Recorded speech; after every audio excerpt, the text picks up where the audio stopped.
যার জন্য আমরা সংগ্রাম করেছি, আমার নিজের 10টি বছর নির্বাসনে গিয়েছে, তাকে আমি পিঠা দিতে দেব না। গুম কমিশন আমরা অধ্যাদেশ পাশ করি নাই, কিন্তু গুমের উপর প্রতিকার এবং গুম প্রতিরোধ আইন নিয়ে এসেছি, আগামী পার্লামেন্টে আসবে ইনশাআল্লাহ। আমরা সেই শতাব্দীকে নিয়ে এসেছি। নিউটনের কোনো আপেল নয় আন্দোলন এবং বিপ্লব, গণ অভ্যুত্থান। সেই আপেলকে পেড়ে নিতে হয়েছে, পাকাতে হয়েছে। আমরা সেই আপেলকে নিয়ে এসেছি, দলীয়করণ করা যাবে না কোথাও। আমার ভাই মীর কাসেম, তার ছেলে মীর কাসেম আলীর ছেলে মীর আহমদ ব্যারিস্টার, এখন এমপি, এখনো ট্রমাটাইজ। ব্যারিস্টার আরমান, সরি, কারণ ওর বাপের বন্ধু ছিলাম আমি, একসাথে জেল খেটেছি, তার নামটাই আসে কেবল মীর কাসেম আলীর। কাশিমপুর কারাগারে ছিলাম। তিনি আমাকে বলেছিলেন, আমি বললাম ভাই কেন ফেরত আসলেন? তিনি বললেন আমি যদি না আসবই আমার ছেলেটাকে ধরে নিয়ে যাবে। ফাঁসি তো তার হলো, কিন্তু ছেলেকেও তো ধরে নিয়ে গেল। আমি একটা জ্বলন্ত ইতিহাস, জীবন্ত ইতিহাস। বাবা এই জন্যই ফিরে এসেছিলেন তার সন্তানকে রক্ষা করার জন্য, কিন্তু সন্তানকে রক্ষা করতে পারে না।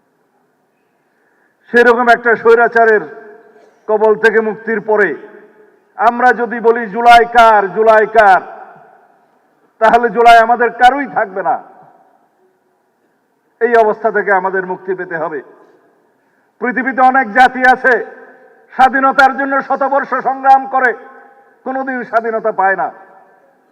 শতাব্দীর পর শতাব্দী চলে যায়,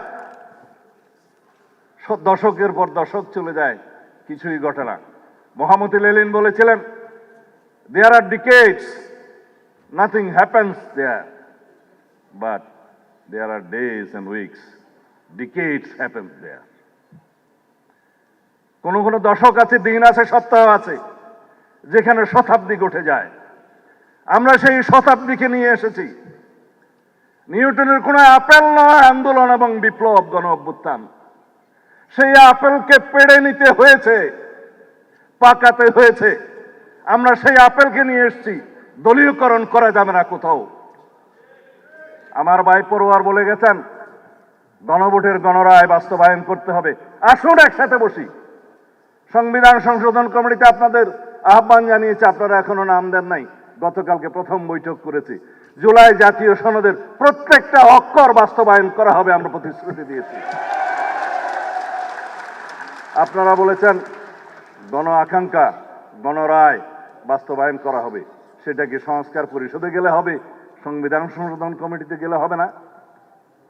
আমি একবার বলেছিলাম, তাল ধপ করিয়া পড়িল না পড়িয়া ধপ করিল এক কথাই, বাট কনস্টিটিউশনাল প্রসিডিউর হচ্ছে অ্যামেন্ডমেন্ট নেয়া। প্রত্যেকটা অ্যামেন্ডমেন্ট হচ্ছে এক একটা সংস্কার। এইভাবেই আমাদের বুঝতে হবে। মাঠের রাজনীতি করতে পারবেন, সংস্কার কমিশন করবেন, বা জাতীয় সংস্কার পরিষদ করবেন, সাংবিধানিক সংস্কার পরিষদ করবেন, দিস ইজ অল ওয়ার্ডিং। কিন্তু প্র্যাকটিক্যাল যেটা আসতে হবে অ্যামেন্ডমেন্ট, সেটা গ্রহণ করতে হবে পার্লামেন্টে। And that would be the 18th amendment of the constitution, which would be historic constitution in our century, যেটার প্রত্যাশা নিয়ে আমাদের শহীদরা শহীদ হয়েছেন, যে আকাঙ্ক্ষা নিয়ে গণ অভ্যুত্থান হয়েছে, যার জন্য আমরা সংগ্রাম করেছি। আমার নিজের 10টি বছর নির্বাসনে গিয়েছে, তাকে আমি পিঠা দিতে দেব না।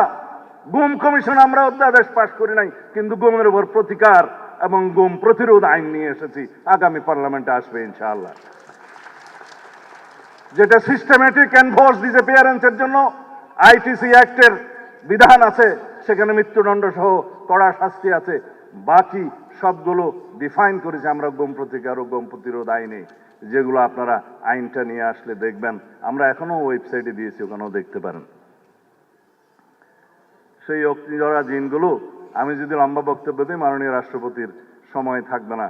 এখানে আপনারা অনেক অপেক্ষা করছেন, কিছু বিভ্রান্তিও মাঝখানে হয়েছে, যার জন্য আমার অনেক কথা বলার ইচ্ছা আছে। তবে অনেক কথা আজকে যাব বলে কিছু কথা না বলে, তার মানে হচ্ছে আন্দোলনের দিনলিপি।